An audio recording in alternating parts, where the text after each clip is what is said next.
الحمدللہ رب العالمین والصلاة والسلام علی سید المرسلین اما بعد فاعوذ باللہ من الشیطان الرجیم بسم اللہ الرحمن الرحیم الصلاة والسلام علیک یا رسول اللہ وعلی آلک واصحابک یا حبیب اللہ الصلاة والسلام علیک یا نبی اللہ وعلی آلک واصحابک یا نور اللہ۔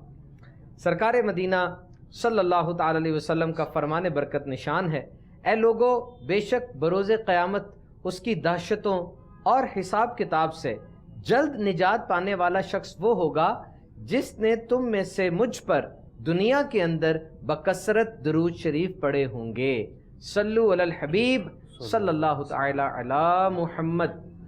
میٹھے میٹھے اسلامی بھائیوں اور مدنی چینل کے ناظرین، انتہائی معلوماتی اور منفرد سلسلہ اسلام اور سائنس، ہمارا موضوع نیند، سلیپ۔ سورۃ الفرقان آیت نمبر 47 میں ترجمہ کنز الایمان ہے، اور وہی ہے جس نے رات کو تمہارے لیے پردہ کیا اور نیند کو آرام اور دن بنایا اٹھنے کے لیے۔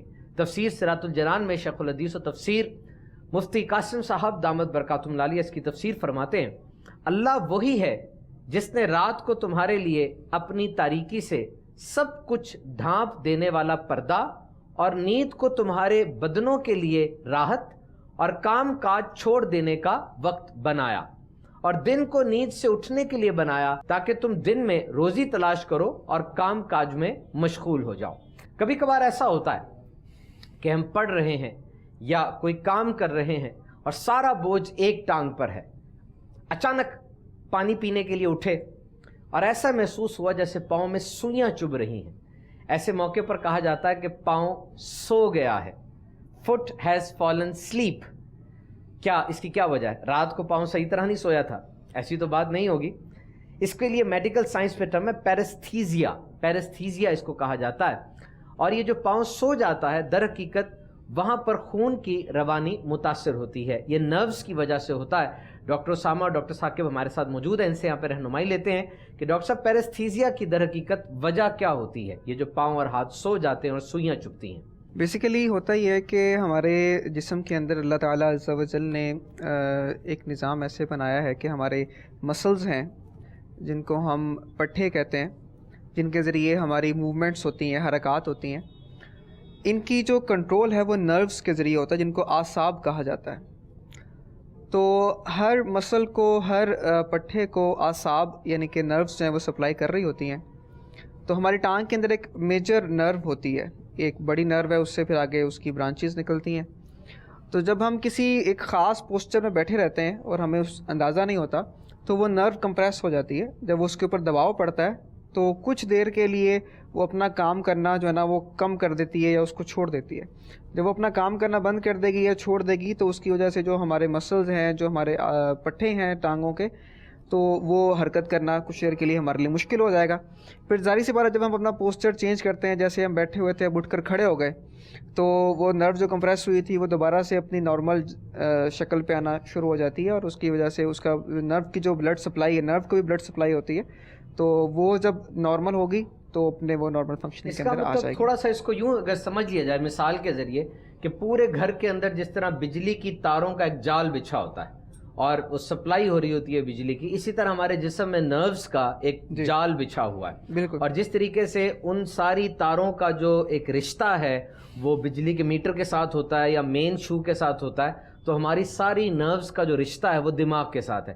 اب جب وہ نرو دب جائے گی، جب آپ بیٹھے ہوئے تھے یا کوئی ایسا کام کر رہے تھے، تو اس حصے کی نرو کا تعلق کچھ دیر کے لیے دماغ سے منقطع ہو جائے گا اور دماغ سے وہ احکامات لینا چھوڑ دے گی، تو اس کی سینسیشن یہ ہوتی ہے کہ وہاں پہ پھر سوئیاں چبھنا شروع ہو جاتی ہیں، اور جب آپ اس کے اوپر سے دباؤ ہٹاتے ہیں تو پھر وہ دباؤ جب ہٹ جاتا ہے دوبارہ سے خون کی روانی اس میں ہو جاتی ہے، دماغ کے ساتھ اس کا کنیکشن دوبارہ ڈیولپ ہو جاتا ہے اور وہ اپنا کام شروع کر دیتی ہے۔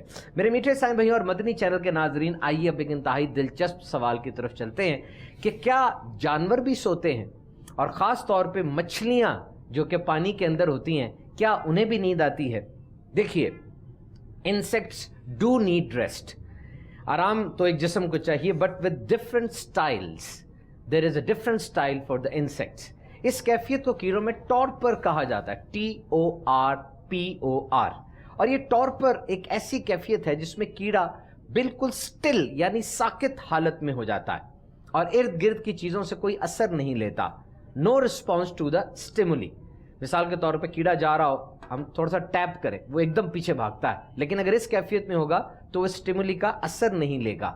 ہاں اگر بہت تیز آواز ہو یا سورج کی روشنی وغیرہ اس کو پڑے تو وہ اس کی کیفیت سے باہر آ جاتا ہے. اور یہ سونے جیسی کیفیت کسی بھی جگہ پہ وہ اختیار کر سکتا ہے. ظاہری بات ہے کیڑوں کے لیے بیڈ شیٹس اور کیڑوں کے لیے تکیے تو ہوتے نہیں ہیں, وہ جس بھی جگہ پر ہوں اور اس کیفیت پہ ان کے آنے کی سچویشن ہو وہ اس کیفیت کے اندر چلے جاتے ہیں. اور خاص طور پہ ایسی جگہ جہاں شکاریوں کا ڈر نہ ہو, پریڈیٹرز کا, جہاں ان کو شکار نہ کر لیا جائے. تتلیوں کے اندر, بٹر فلائز کے اندر ایک فینومینا دیکھا گیا کہ وہ شام کے وقت درختوں سے لٹک جاتی ہیں اور وہ اس کیفیت میں آ جاتی ہیں, ٹارپر کی کیفیت میں, تاکہ اگلے دن کے لیے تیار ہو سکیں, تازہ دم ہو کے سفر کریں. اور مچھلیوں کے اندر تو آئی لڈز نہیں ہوتی. آئی لڈز, یہ جو آنکھوں کے اوپر یہ جو ایک کورنگ ہے جس کو آئی لڈ کہا جاتا ہے, مچھلیوں میں یہ نہیں ہوتی, تو یہ آنکھیں بند نہیں کر سکتی. تو مچھلیاں کیسے سوتی ہیں؟ پانی کے اندر تیرتے تیرتے ریسرچرز نے یہ دیکھا کہ مچھلیاں تیرتے تیرتے کچھ وقفے کے لیے سونے کی سی کیفیت میں آ جاتی ہیں. اس کو کہا جاتا ہے ہوورنگ یا فلوٹ, یعنی بغیر جان کے یوں لگتا ہے بے جان سی ہو کر وہ فلوٹ کر رہی ہیں یا ہوور کر رہی ہیں. اب وہاں پر بھی ان کے پاس تکیہ اور چادر تو نہیں ہے. ہاں شارک مچھلی کی کچھ قسمیں ہیں, ان کی آئی لڈز ہوتی ہیں, باقی مچھلیوں کی آئی لڈز نہیں ہوتی. لیکن ایک خاص مچھلی ہے, اس کا نام ہے پیرٹ فش.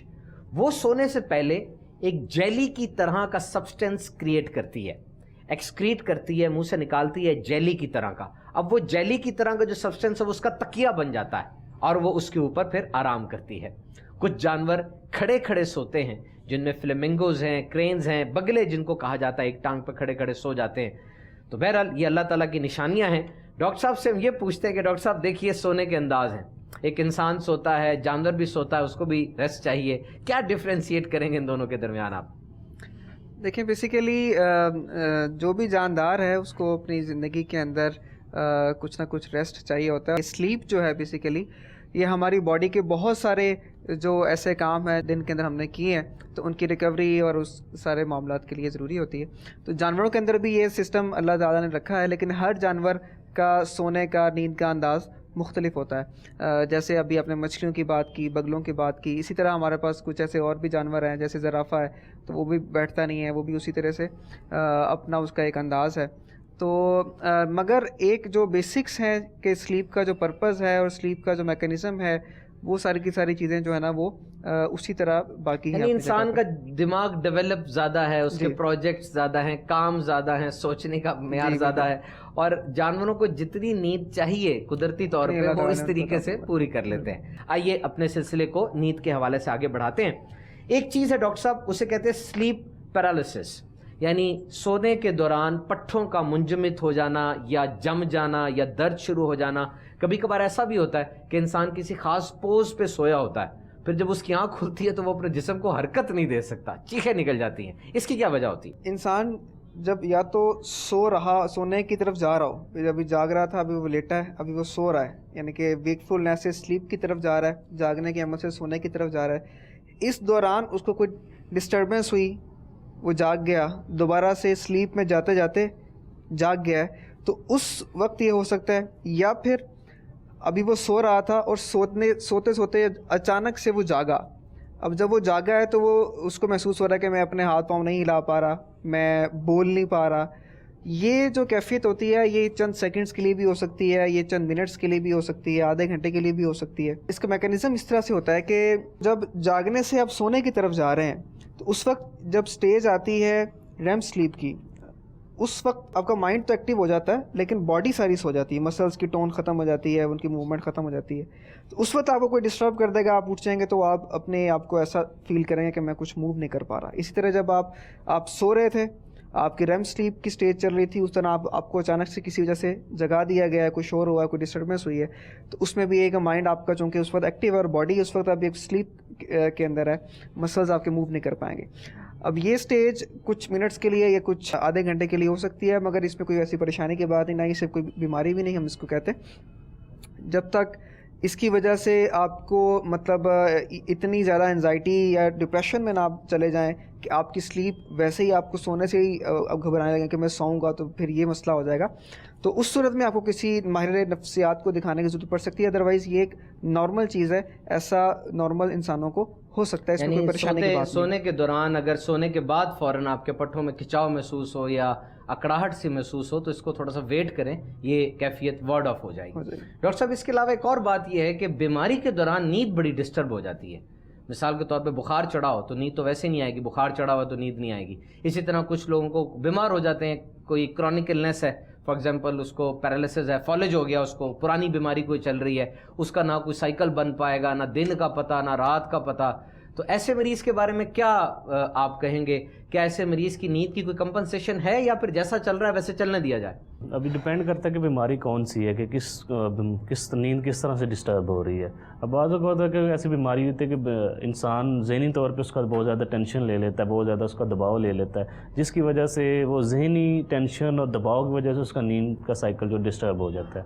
تو اس کے لیے پھر اس کو ہم بیہیویئرل یا پھر مطلب کہ سائیکو تھیراپی کریں گے, اس کی کاؤنسلنگ کریں گے اور اس کو سمجھائیں گے کہ اس طرح اس کو کرنا ہے, اور اس کی کچھ عادات اس کو بتائیں گے. یعنی صرف ذہنی باتیں اس کو آئیں, جھگڑا ہوا ہے یا کوئی ذہنی طور پہ پریشانی ہے, مالی پریشانی ہے, کاروبار سے پریشانی ہے, تو اس کی نیند اڑ گئی, ایک یہ بات. دوسری یہ کہ بیماری اٹ سیلف جیسے بخار ہے یا کسی درد میں مبتلا ہے تو وہ بھی نیند کو ڈسٹرب کر سکتی ہے. تو مختلف وجوہات ہیں جو کہ اس نیند کو ڈسٹرب کرنے بیماری میں کرتی ہیں, لیکن وہ ڈپینڈ کرتا ہے کہ کون سی وجہ سے ہے. تو اس کی وجہ سے وجہ دیکھی جائے, اس کے مطابق بتایا جائے کہ اس میں کیا کیا جائے. اس میں ڈاکٹر صاحب یہ پھر ہوتا ہوگا ضرور, میں گیس کرتا ہوں آپ سے, آپ بہتر بتا سکتے ہیں کہ پھر آپ اس کو نیند کی دوائیاں, نیند کے انجیکشنز کی طرف بھی لا سکتے ہیں, لیکن یہ فیصلہ ایک ڈاکٹر ہی کر سکتا ہے. وہ ایک لاسٹ اسٹیج ہے, شروع میں ہم پہ مطلب اس کو یہی بتائیں گے کہ یہ مطلب کہ آپ جو بیماری ہے انشاءاللہ ٹھیک ہو جائے گی, یا جو بھی اس کے اکارڈنگ ہے اس کو ذرا اس کی کاؤنسلنگ کریں گے, کو کہیں گے کہ ریگولر ٹائم پہ اپنی ڈائٹ جو ہے وہ ریگولر رکھے, اپنی جو ہے وہ نیند کا سونے کا جو سائیکل ہے وہ ریگولر, کوشش کرے رات کو بیڈ پہ لیٹ جائے, نیند آئے نہ آئے, لیٹا رہے, تاکہ جو ہے نا وہ ایک آپ کا سائیکل برقرار رہے. یہ نہ ایک دن 2 بجے سو رہا ہے, ایک دن 8 بجے سو رہا ہے, اب ریگولر ٹائمنگس جو ہے نا وہ اپنی کر دی جائے. وہ کچھ ایسی چیزیں جو نیند کو ڈسٹرب کرتی ہیں جیسے کافی ہے, چائے ہے, وہ رات کے ٹائم زیادہ نہ پیے. تو اس طرح کی کوشش آپ یہی کرتے ہیں کہ اس کو دوائی سے بھی پہلے نیچرلی کوشش کی جائے. اگر نیچرلی نہیں آ رہا تو پھر اس کے بعد پھر ہم دوائیوں کی طرف اور اس کی ٹریٹمنٹ کی طرف. اور دوائیاں اگر لی جائیں تو ڈاکٹر کی سپرویژن کے بغیر نہ لی جائیں. ڈاکٹر سامہ, بوڑھوں کے اندر جو بوڑھی عمر کے افراد ہوتے ہیں ان میں نیند کم ہو جاتی ہے عام طور پر دیکھا گیا. رات کو دیکھتے ہیں وہ بیٹھے ہوتے ہیں بستر پہ, اکثر جاگتے رہتے ہیں, صبح جلدی اٹھ جاتے ہیں. یہ کوئی خاص وجہ اس کی ہوتی ہے؟ بیسیکلی جب بچہ پیدا ہوتا ہے اس وقت اس کی نیند کی ریکوائرمنٹ زیادہ ہوتی ہے, اور دیکھا گیا کہ وقت کے ساتھ ساتھ جیسے وہ بڑا ہوتا جاتا ہے, عمر گزرتی جاتی ہے, تو نیند کی ریکوائرمنٹ کم ہوتی جاتی ہے.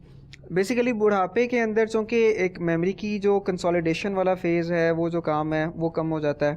بڑھاپے میں اکثر جو ہے نا وہ یادداشت کم ہو جاتی ہے.